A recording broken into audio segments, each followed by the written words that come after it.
ஸல்லல்லாஹு அலைஹி வஸல்லம் தன்னுடைய சஹாபாக்களை குறித்து நிறைய பெருமையால் தன்னுடைய சஹாபாக்களை பற்றி பேசுவார்கள்.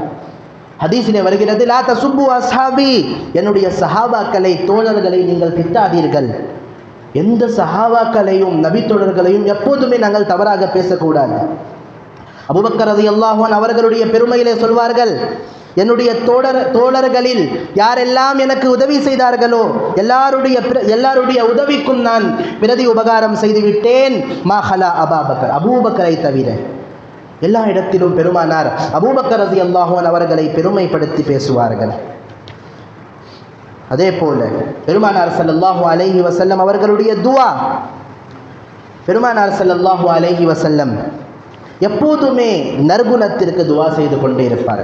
அல்லாஹும்ம கமா அன்த ஹஸ்ஸன்த ஹல்கி ஃபஹஸ்ஸின் ஹுல்கி, யா அல்லாஹ், என்னுடைய தோற்றத்தை எப்படி நீ அழகுபடுத்தினாயோ அதே போல் என்னுடைய குணத்தையும் நீ அழகுபடுத்தித்தா என்று பெருமானார் ஸல்லல்லாஹு அலைஹி வஸல்லம் அவர்களின் கேட்ட துவா.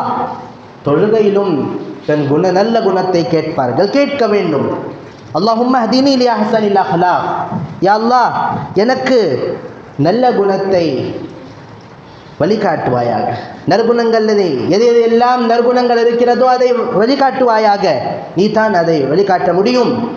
தீய குணத்திலிருந்து என்னை காப்பாற்றுவாயாக. தீய குணத்திலிருந்து உன்னால் மட்டும் தான் காப்பாற்ற முடியும்.